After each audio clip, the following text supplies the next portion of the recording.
Forgiving Challenge. I'm sitting in the sanctuary. We just finished getting all the palms up, ready to celebrate Palm Sunday, ready to head into Holy Week. We'll start it with actually tonight, Saturday, Palm Saturday, 5:30.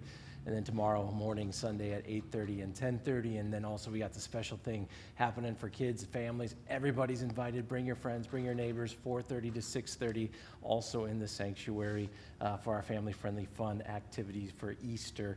But let's talk about be free. I appreciate some of the things here, he says here, and especially the idea about self-forgiveness. Isn't that just something that we keep coming back to over and again? I like what Zach writes when he says, self-forgiveness is a noble pursuit.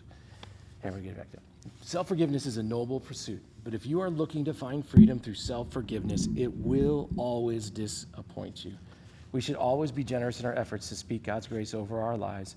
However, we can only grow continually in self-forgiveness until Jesus comes back. We will never master it.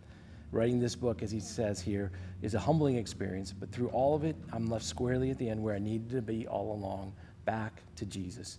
And here's what you rediscovered in writing this 40-day challenge. He writes, your freedom is never based on what you do. It's always based on what Jesus has done already for you.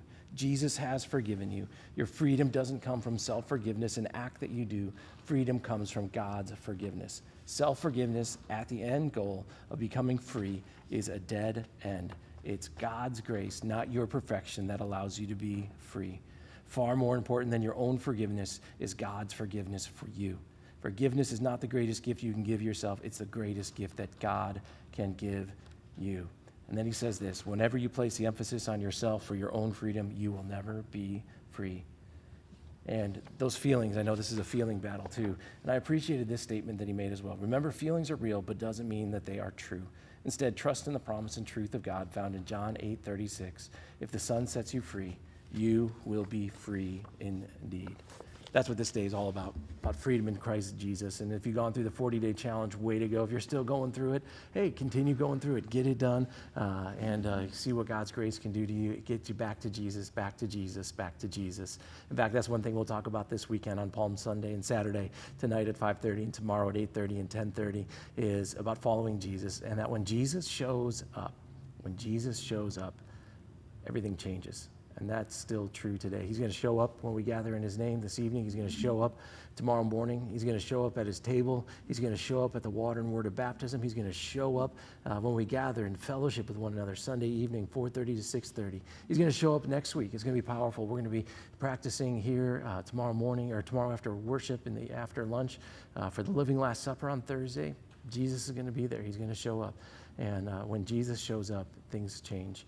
And I pray that he shows up for you this Holy Week. I pray that he continues to show up for you in the Forgiving Challenge as you finish it off. God bless you on that effort as well. And if there's a way that we can help you in following Jesus, just let me know. Send me a direct message, put a message in the comments. Direct message is always the best because we won't be sure not to miss that, but sometimes in the comments we can miss it.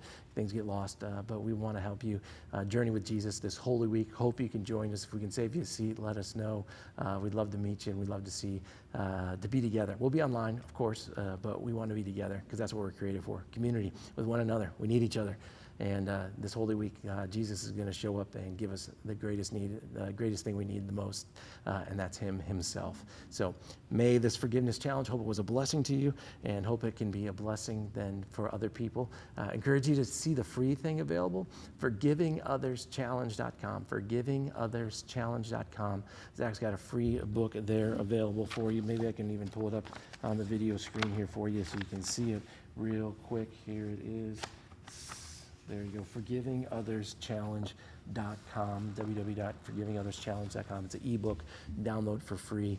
Great follow-up to this, or even if you didn't do this series, it's just a great tool and resource to get you in that business of forgiveness that Jesus has for you. We're praying for you.